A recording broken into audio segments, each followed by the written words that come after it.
Hello everyone, good morning সকলকে। তো এখন বাজে হচ্ছে 9:40, সকাল 9:40। আর আমি এখন ঘুম থেকে উঠে চোখ মুখ ফুলিয়ে এখন যাচ্ছি হচ্ছে আমার প্রফেশন, সেটা হচ্ছে তোমরা সবাই জানো টিচিং প্রফেশন।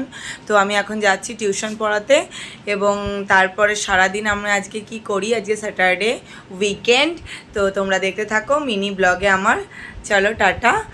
আমি পড়িয়ে এসে বাড়িতে এসে আমার যা যা কাজকর্ম, তারপরে আমি আমার ছোট্ট পিকুকে নিয়ে কি কি করি সারাদিন, সব কিছুই তোমরা দেখতে পাবে আমার মিনি ব্লগে। অনেক দিন হলো তোমাদের কোনো ব্লগ দিইনি আমি। তো আজকে থেকে ইচ্ছে হলো যে আমি এভরিডে একটা করে মিনি ব্লগ তোমাদের সঙ্গে শেয়ার করব।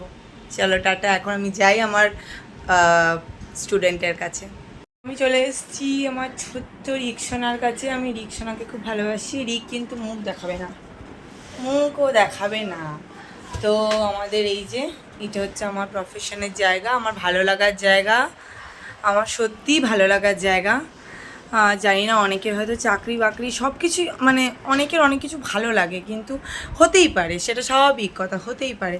কিন্তু আমার হচ্ছে এরা হচ্ছে আমার ভালো লাগার জায়গা। তো চলো আমি আমার পড়ানো স্টার্ট করি। এখন আর কোনো ব্লগ না, আবার আমি তোমাদেরকে বাড়ি গিয়ে বা বিকেলে মিনি ব্লগটা কমপ্লিট করে দেখাবো। Tata everyone, good evening. তো তোমাদেরকে সেই সকালে ব্লগ বানিয়ে বলেছিলাম, সকালে একটু ছোট্ট করে ভিডিও দিয়েছিলাম তোমাদেরকে। তখন বাজছিল 9:40, এখন দেখো 6:40। তো আমার আবারও টিউশন আছে, তখনও আমি টিউশন যাচ্ছিলাম। আর তারপরে বাড়ি আসার পর আমার শরীর প্রচণ্ড খারাপ করছিল, মানে শরীর খারাপের কারণে আমি তোমাদেরকে আর কোনো রকম ভিডিও দিইনি, লাঞ্চের ভিডিও বা কোনো কিছু। যেহেতু বাচ্চা আছে, ওকে খাওয়ানো দাওয়ানো সব করতে গিয়ে আমার হয়ে গেছে। এখন আমি আবার যাচ্ছি টিউশনে, আবার আমার প্রফেশনে আমি ছুটছি। তো তোমরা তো জানো ওটা আমার প্রফেশন, তো আমি ওই প্রফেশনে ছুটছি। তো স্নান টানও কিচ্ছু করতে পারিনি, দুপুরে এত শরীর খারাপ ছিল, দুপুরে স্নানও করতে পারিনি। এইটা আমি মেখে নিচ্ছি স্নান করে, গ্লুটা হায়াটা, এটা খুবই ভালো। তো চলো আমি ফুল রেডি হয়ে নিয়ে তারপর তোমাদের সাথে দেখা করছি। মিনি ব্লগটা আমরা আজকে সন্ধ্যের মধ্যে কমপ্লিট করব।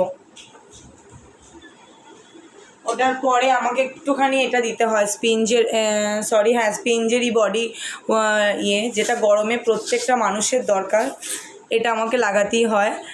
তো এই হয়ে গেল, সামনেই পড়াবো উল্টো দিকে সল্টি প্লাজাতে। তো চলো টাটা, আমি বেরিয়ে তোমাদেরকে বলছি যে আমি পড়াতে যাচ্ছি। চলো টাটা।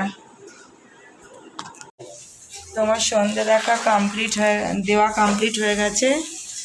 বজরংবলী আর লোকনাথ বাবা আমাকে দিয়ে দিয়েছি, সমস্ত ঠাকুরকে সন্ধে দিয়ে দিয়েছি। চলো এখন আমাকে যেতে হবে পড়াতে। বললাম না সারাদিন শরীরটা খারাপ ছিল বলে আজকে সত্যিই পারিনি একদমই তোমাদেরকে দুপুরের লাঞ্চ ফাঞ্চ কিছুই দেখাতে।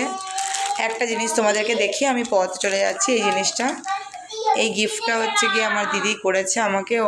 ওদের ওখানে মেলা হচ্ছিল, তো কানের দুল আর একটা ব্রেসলেট। কেমন হয়েছে তোমরা দেখে বলবে। চলো দেরি হয়ে যাচ্ছে, এবার আমি আমার স্টুডেন্টের কাছে। হ্যালো, তো দেখেছো তোমরা সবাই, তখন আমি আর একটা পথ এসেছিলাম। এখন বাজছে প্রায় রাত্রি 8:45। তো আমি আমার কিউট স্টুডেন্টকে পড়িয়ে এখন বাড়ি যাচ্ছি এবং আমার মিনি ব্লগটা বাড়ি গিয়েই শেষ করে দেবো। তো আজকে আমার সারাদিন পড়াতেই কেটে গেল, সারাটা দিনই। যেহেতু শনিবার আমার সারাদিন প্যাকটা টিউশন থাকে, তোমরা জানো। আর সব থেকে আমার কিউট স্টুডেন্টকে আমি পড়াতে আসি, ও ভীষণই সুন্দর, ওর নাম পূর্বী। আর